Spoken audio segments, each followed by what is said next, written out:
안녕하십니까. 미국의 의료 체계는 매우 복잡하게 운영되는데 그중에 메디케어도 만만치 않게 복잡합니다.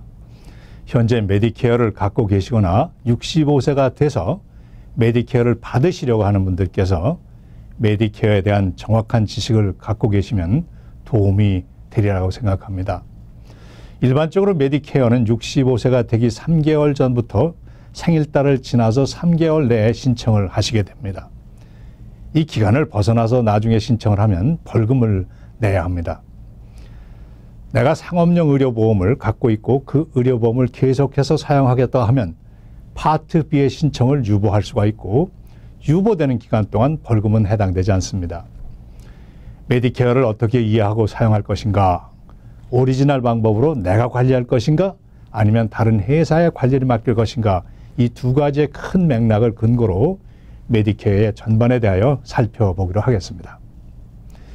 메디케어는 병원 이용 시 해당되는 파트 A와 의사나 진료소 이용 시 사용되는 파트 B가 제공되는데 A에는 프리미엄이 없지만 B는 금년 기준으로 매월 144불 60전을 지불해야 합니다.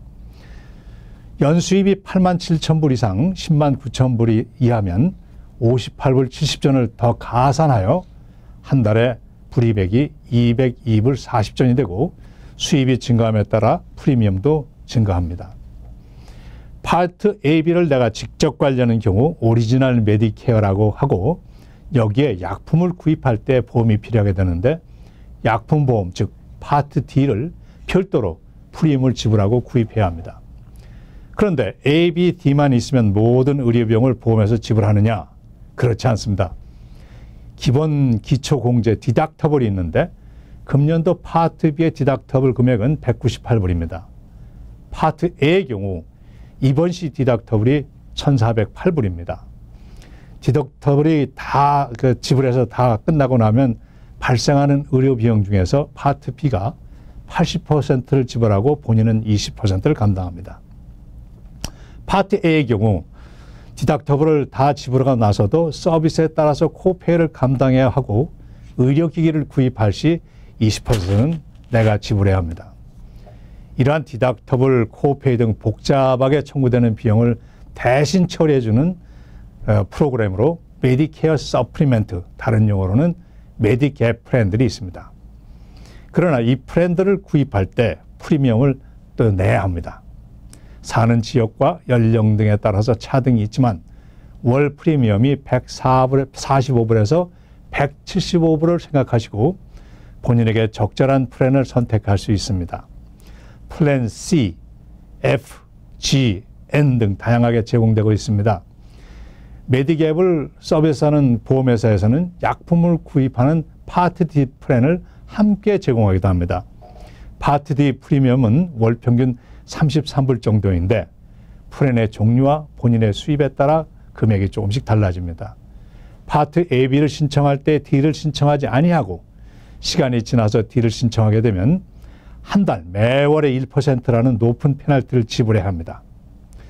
파트 D에도 디덕터블이 있는데 최고 435불, 디덕터블 이후 일정 코페만 지불하면 약을 받을 수 있습니다. 그러나 사용된 비용이 4,020불에 이르면 도나톨에 당도하게 됩니다. 이때부터 내가 부담하는 비용은 약품값의 25%가 되고 도나톨을 벗어나는 6,350불을 초과하면 그 이후부터는 상표 브랜드는 8불 90전, 지네릭 복제약은 3불 60전을 지불하고 약을 받을 수 있습니다. 이제까지 내용을 요약하면 파트 A, B, D 그리고 메디캡을 내가 직접 선택하고 관리하는 것을 말씀드렸습니다. 이러한 관리가 복잡하고 번거롭다고 생각하는 분들에게 대안으로 메디케어 C 플랜으로 불려지는 메디케어 애드밴티지 플랜들이 있습니다. 애드밴티지 플랜들은 비용과 적용 범위에 따라서 다양한 프로그램과 프리미엄이 정해지는데 대개 A, B 그리고 D를 포함하고 오리지널 메디케어에서 제공하지 아니하는 추가 서비스들 즉 안과, 치과 등을 포함할 수 있고 메디케어 전반에 대하여 관리해주고 있는 것입니다. 비용으로는 메디케어 파트 B 프리미엄을 지불하는 것 외에 플랜에 해당되는 프리미엄도 지불해야 합니다. 애드밴티지를 선택할 때에 D플랜을 포함하고 있는지 꼭 확인하셔야 차후 D플랜 페널티를 피해갈 수가 있습니다.